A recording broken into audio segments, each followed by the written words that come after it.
Hi there guys, it's Aaron here from Console Deals, back again with another unboxing video for you. I really am spoiling you, and it's only just occurred to me that we've been pretty much doing a product unboxing every week, so if you enjoy these, I know a lot of people do, always looking for, an alternative to first-party controllers and got lots of questions for me. I want to say thank you for watching, but enough of that. What are we unboxing today? Well, it's something very special indeed, as it always is, because I'm unboxing not one, not two, well, yeah, actually two. I'm unboxing two wireless premium controllers from the folks over at Gioteck. Namely, we've got the VX4, intended for the PlayStation 4, and we've also got the WX4, which is, as you can probably tell by the color, intended for the Nintendo Switch. So they very kindly sent us these bad boys to open up and have a look at. So without further ado, before I give you some general impressions, let's dive right on in with the unboxing. So here you have the two boxes, guys, obviously fairly standard. I thought I'd show you them side by side, to be honest, though. So all the information clearly presented neatly on the front of the box, with more detail, obviously, on the back there. So, you might be in the store giving it a scan. You want to know what platforms these work for. Those are clearly labeled on the top uniquely. And like I said, we've got the purple and the Arctic camo.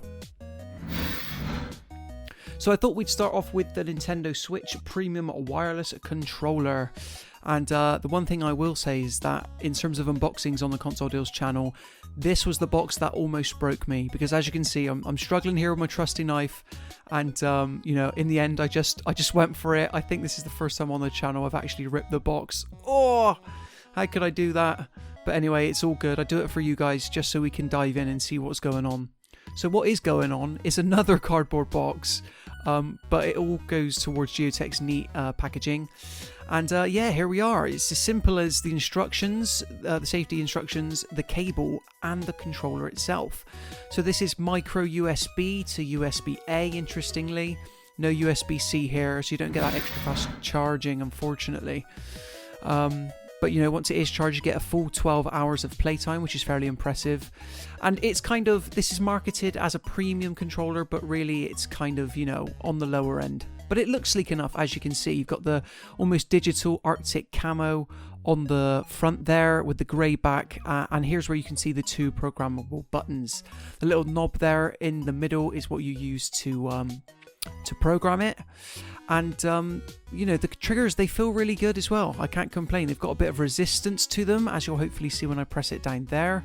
But generally, it feels comfortable to hold in the hands, which is the main thing. And then I just thought we'd compare this to, obviously, the Nintendo Switch Pro controller. So I probably won't advise that you swap that one out for the Gioteck, but let's say you've got a younger sibling and you want to play. This is ideal. But the one on the left is the Gioteck is really light, guys, and you might like that, you might not. It's up to you. So now moving on to the VX4, which is essentially the same design. It's obviously the same controller line, except this one works with the PS4 and PC. The Nintendo Switch controller actually works with Nintendo Switch, PC, and PS3. This one doesn't actually work with PS3, even though it is sort of like PlayStation 3 themed. Just to make things more confusing, I'm sure there's a technological reason behind it, but I can't tell you it for love nor money. So anyway, we've got the same fairly standard cardboard box, exactly same instructions, all the basic kit. And for this video, Gioteck have been kind enough to send us the sort of purple design. Yeah, we didn't look at that one in the previous unboxing, but it's all standard stuff, how to connect to your console and whatnot. And it is very no frills, like I said, no braided cable, just a standard cable. This one, I would say, is a lot more attractive looking. It's more kind of the style I would go for. And obviously, whereas with the WX4, that Switch, it's got offset analog sticks. Here, they're obviously parallel to go in line with the PS4 controller. Same resistance triggers, same anti-slip thumb grips. And like I said, USB, micro USB, which might throw some people off, but it's good that you've got this cable with you and it slots in neatly there. Might be a bit stiff at first, but overall it's all good. And I like the fact that with the style of this one, the purple actually wraps all the way around as opposed to just finishing before you get to the back side of the controller. So it's a lot more consistent in that way. And obviously the touchpad is another differentiator, beg your pardon, and it feels really good, really satisfying to press. And yeah, just a main comparison with the standard DualShock 4 here, not so much of a size difference this time around. Obviously my DualShock 4 has got the back touch button inserted here, that's what the black thing is underneath. But overall I would say this is a lot more in line with the standard style of the first party controller. So the VX4 should feel comfortable. And that's about all there is to it, guys. Obviously, the main boon with these two is the 2 programmable buttons on the back, the extra 12 hours battery life, which I believe beats at least the DualShock 4. You also get a fully aligned, D-pad. It's all one piece, and yeah, it's incredibly light, which I'll go a bit more into in a second. But overall, if you want an affordable third-party controller, Gioteck have you covered with this wireless option.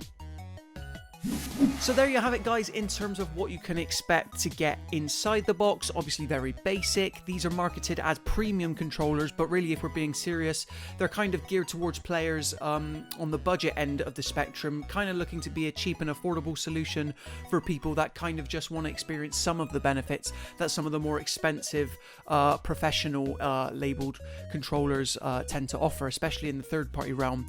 So the first one I want to talk about is the WX4. Need to make sure I get these correctly and name them right.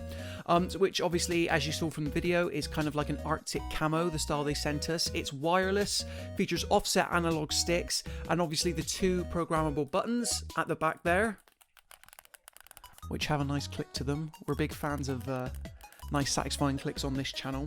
So overall, it's a really good controller, as you can imagine, especially considering that it only retails for around about £30.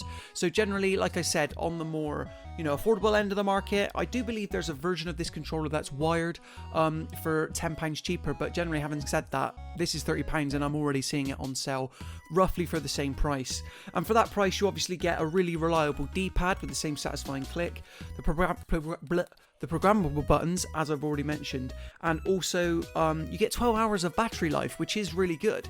So the one flaw I would say about both these controllers, not just the WX4, is that they feel quite light and cheap. Now, I'm not going to call them cheap overtly, because £30 is still a considerable amount of money to spend on a controller. It's about half the price you'd be expected to spend on a new Xbox or a new DualSense controller. But having said that, I can't see anybody really realistically swapping this out for one of those controllers. This is more aligned with something in the event that you have like a younger brother or you have a friend coming around and you just need kind of like a go-to reliable wireless controller that you want to play together when you want to play something co-op, or at a push, maybe you've only got one first-party controller, and while that's charging, if you've been gaming for a long time, you can kind of pick one of these up and have some fun. But one cool thing about the WX4 is that, as well as working on Nintendo Switch, it also works on PC and PS3. PS3, I hear some people ask, who the hell is still playing that console? Well, it just so happens that a lot of cool games are left stuck on the PS3, and if you don't want to go back to that rickety DualSense 3 controller, the one with the terrible convexed R2 and L2 triggers, maybe the Gioteck has you covered with the WX4. So yeah, do give it a shot. Moving on next. And, obviously next up we've got the VX4, which I'm not going to spend too much time delving into because ostensibly it's exactly the same controller, albeit with a few stylistic differences. Obviously this is mainly intended for use with the PlayStation 4, and as such you've got a central touchpad. I don't believe you'll get any touch functionality out of this other than the initial click, which obviously brings up the map in most PS4 games. But a cool thing about this is you still get the 12-hour battery life. It's still priced only at £30. Also works with PC. Surprisingly, doesn't work with PS3, only PS4 and PC, but you have to use the wired cable for the latter. But other than that, you get a good D-pad, and another feature I noticed is that particularly with this one, with the L2 and R2, there is quite a lot of resistance to it. So the closest thing I would obviously compare it to is the DualSense, but there's nothing as technically, technologically advanced in that controller. It's only priced at £30. But no, other than that, guys, it works really well, as does the WX4. And like I said before, for £30, you cannot go wrong. So there you have it, guys, just my quick thoughts and general impressions on what Gioteck has in store at the lower end of the market. You can of course read my full written review at the link below on the official Console Deals website, and that's where you're also also find the very best current price for both these controllers as well. But until next time, I want to thank you very much for watching. Always appreciate it. Be sure to like this video if you enjoyed it and subscribe to the channel for even more videos like this. But until next time, thank you for watching and happy gaming!